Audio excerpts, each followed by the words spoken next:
नमस्कार. आजच्या क्राईम कथेमध्ये आपलं स्वागत आहे. सध्या टीव्ही, सिनेमा, मोबाईल, व्हॉट्सअप, यूट्यूबवर नवनवीन गोष्टी पाहून शाळकरी मुले बेफामपणे वागत असतात. शाळकरी मुले शाळेत गेल्यावर अभ्यासापेक्षा दादागिरी व प्रेम प्रकरणावर जास्त लक्ष देऊन आयुष्याची वाताहत करून घेताना दिसत आहेत. आपली मैत्रीण जणू आपली बायकोच आहे असं समजून काही मुले हक्क दाखवतात. ती दुसऱ्या कोणाशी बोलली तरी राग अनावर होतो. जणू ती आपली मालमत्ताच आहे असं समजणारी नीच वृत्ती काही मुलांमध्ये लहानपणापासूनच वाढीस लागलेली दिसते. तिच्याशी बोलणारा कोणीही असला तरी त्याला संपवायचा असा विचार ही मुले करत असतात. पुण्यात एका शाळकरी मुलांमध्ये अशीच असूया निर्माण झाली. आपली मैत्रीण दुसऱ्या मुलाशी बोलते याचा त्याला राग येत होता. तो त्या मुलावर चिडून होता. हा राग इतका पराकोटीला गेला की त्याने त्या मैत्रिणीशी बोलणाऱ्या मुलाचा काटा काढण्याचे ठरवले. सोबतीला एका मित्राला घेतले आणि संधी साधली. मैत्रिणीशी बोलणारा तरुण खोलीबाहेर गवतावर पालथा पडला होता. हे पाहून त्या दोघांनी त्याच्यावर धारदार शस्त्रांनी वार केले. तो जागा होऊन वळला तेव्हा मारेकऱ्यांच्या लक्षात आले की हा दुसराच कोणीतरी आहे. तसं ते गांगरले, पण हा आपली पोलिसात तक्रार करेल या भीतीने त्या दोघांनी त्या मुलाचा खून केला. शाळकरी मुलांनीच शाळेतील मुलाचा खून केला, तोही मैत्रीण बोलते या रागातून, हे अत्यंत चिंताजनक आहे. या घटनेची सविस्तर माहिती पुढीलप्रमाणे. अनिता हरिसिंग राजपूत ह्या मूळच्या सांगली जिल्ह्यातील एका गावच्या रहिवासी आहेत. साधारणपणे गेल्या 11 वर्षापासून मोलमजुरीसाठी त्या आणि त्यांचे पती हरिसिंग पुणे जिल्ह्यात आले होते. हे दाम्पत्य राहत असलेल्या बंगल्यामध्येच राखणदारी करून या बंगल्याची देखभाल करत होते. साधारणपणे 2020 साली हरिसिंग राजपूत यांचे अल्पशा आजाराने निधन झाले. तेव्हापासून अनिता ही आपला मुलगा प्रकाश व प्रतीक यांच्यासोबत येथे राहत होती. प्रतीक हा इयत्ता 10वी मध्ये तर प्रकाश हा 9वी मध्ये महात्मा गांधी शाळेत शिकत होता. अनिता जिथे मिळेल तिथे मोलमजुरी करून आपल्या 2 मुलांसह स्वतःची उपजीविका चालवायची. तिला सतत वाटायचे की आपल्या मुलांनी शाळा शिकून मोठे व्हावे, चांगल्या ठिकाणी कामधंदा करावा, आपले कष्ट वाया जाणार नाहीत असे म्हणून ती रोज देवापुढे हात जोडून विनवणी करत असे. दिनांक 18 मार्च 2024 चा दिवस होता. या दिवशी सकाळचे नित्याचे दैनंदिन विधी उरकून प्रकाश हा शाळेसाठी खानापूर येथे गेला होता. तर अनिता ही रोजंदारीसाठी जाण्यासाठी घरामधील सर्व कामे आटपून सकाळी 9 वाजता घरून निघून गेली. मोठा मुलगा प्रतीक हा त्याची 10वीची परीक्षा असल्याने 10 वाजता पेपरसाठी शाळेत जाणार होता. तशी कल्पना त्याने आई अनिताला दिली होती. तर लहान मुलगा प्रकाश हा 10 वाजता येणार असल्याचे अनिताला सांगितले होते. प्रकाश हा 10 वाजता घरी आला. अनिताने जेवण वगैरे करून ठेवले होते. प्रकाश हा शाळेतून आल्यावर जेवण केले. उन्हाळ्याचे दिवस असल्याने तो जेवला आणि घरामध्ये फरशीवर पालथा पडून झोपी गेला.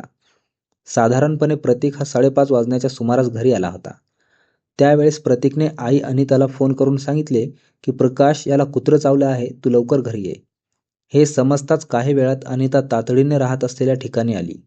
तेव्हा बंगल्याच्या गेटच्या आत ते राहत असलेल्या खोलीसमोर बागेतील गवतावर प्रकाश पालथ्या अवस्थेत रक्ताच्या थारोळ्यात निपचित पडला होता. प्रकाशच्या डोक्याच्या आणि मानेच्या मागील बाजूस पाठीवर कोणत्या तरी धारदार शस्त्राने वार केले होते, कारण डोके व मानेवर मोठमोठ्या जखमा दिसत होत्या.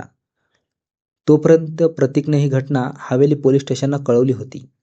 प्रतीकने पोलिसांना सांगितले होते की माझा भाऊ प्रकाशला कुत्रे चावले आहे, परंतु हवेली पोलीस स्टेशनचे वरिष्ठ पोलीस निरीक्षक सचिन वांगडे व त्याचे सर्व सहकारी घटनास्थळी आल्यावर त्यांनी बारकाईने पाहणी केली असता घराच्या भिंतीवर रक्ताचे डाग, भिंतीवर आणि चौकटीला रक्त पडलेले दिसले. तसंच मृत प्रकाशच्या अंगावर, पाठीवर, छातीवर मोठमोठ्या जखमा दिसत होत्या. त्यामधून रक्तस्राव आलेला होता. घटनास्थळाचा पंचनामा करून मृतदेह शवविच्छेदन करण्यासाठी ससून येथे पाठवण्यात आला.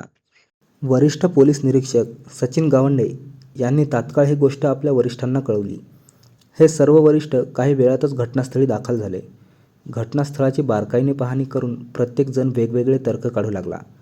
सुरुवातीला कुत्र्याने हल्ला केला असावा असं वृत्त प्रकाशचा भाऊ प्रतीक याने सांगितल्याने त्या दृष्टीने तपास करण्यात आला. परंतु मृतदेहावरील जखमा तसंच आजूबाजूच्या परिसरात झालेला रक्तस्राव व भिंतीवर उडालेले रक्त पाहता निश्चितच काहीतरी घातपाताचा प्रकार असावा असं सर्वांना वाटत होतं. त्यानुसार स्थानिक गुन्हे शाखेच्या वरिष्ठांनी आपल्या टीमला योग्य त्या सूचना दिल्या. हा गुन्हा कोणी केला असावा याची माहिती काढण्यास सांगितले. तसंच हवेली पोलीस स्टेशनचे वरिष्ठ पोलीस निरीक्षक सचिन वांगंडे यांनी आपल्या सहकाऱ्याच्या मदतीने आजूबाजूच्या परिसरात काही CCTV भेटतात का याची माहिती सांगितली. मृत व्यक्तीचे किंवा त्याच्या नातेवाईकांचे कोणाशी वैमनस्य आहे का याचीही माहिती घेण्यास सुरुवात केली. त्याच्या शाळेतील त्याचे वर्गमित्र यांच्याकडे चौकशी करण्यात आली.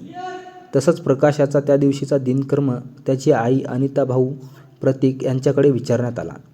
त्याच्याबरोबर रोज असणारे शाळकरी विद्यार्थी त्यांनाही विश्वासात घेऊन चौकशी करण्यात आली.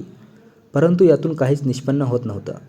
मग मात्र पोलीस पथकाने काही गोपनीय बातमीदारांना या ठिकाणी बोलावून घेतले. त्यांनाही हा खून कोणी केला असावा याची माहिती काढण्यास सांगितली. यावेळी घटनास्थळी उपस्थित असणाऱ्या शाळकरी मुलांकडे चौकशी करण्यात आली.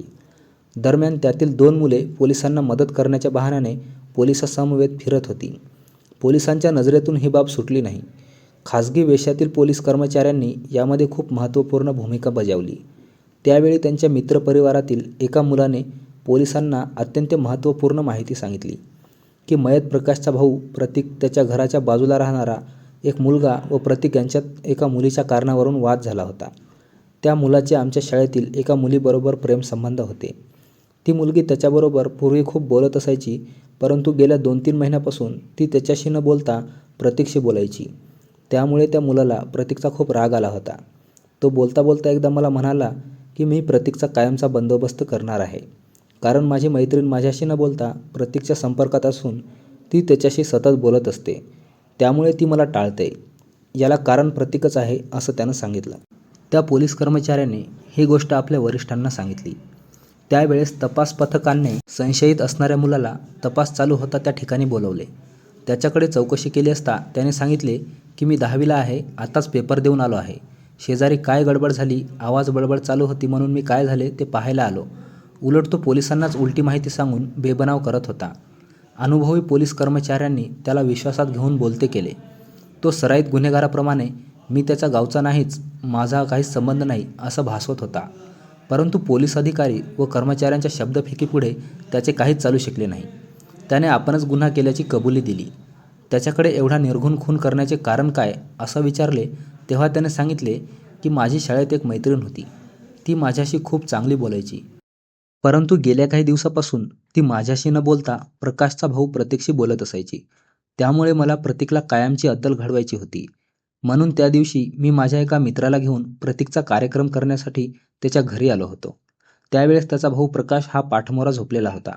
मला वाटले प्रतीकच तेथे झोपलेला आहे. मी प्रतीक समजून त्याच्या पाठीवर कोयत्याने वार केला. वार वरमी लागला होता, त्यामुळे जाग आलेल्या प्रकाशने पाठमोरा होऊन माझ्याकडे पाहिले. मलाही समजले की तो प्रतीक नाही तर प्रकाश आहे. पण आता प्रकाशला मारले नाही तर तो आपले नाव पोलिसांना सांगेल, या भीतीने मी त्याचा खून केला. गुन्ह्यात वापरलेला कोयता मातीत पुसला. तसंच त्याच्यावरील रक्ताचे डाग निघून जावेत म्हणून मी केळीच्या बुंध्यावर कोयत्याने वार केले. त्याने एवढी माहिती सांगितल्यावर त्याला ताब्यात घेऊन गुन्ह्यात वापरलेला चाकू तसंच गुन्हा घडतेवेळी अंगात परिधान केलेली कपडे जप्त केली. त्या मुलाला ज्याने मदत केली त्या दोघांनाही बालसुधारगृहात पाठवण्यात आले आणि या दोघांविरुद्ध गुन्हा दाखल करण्यात आला. धन्यवाद.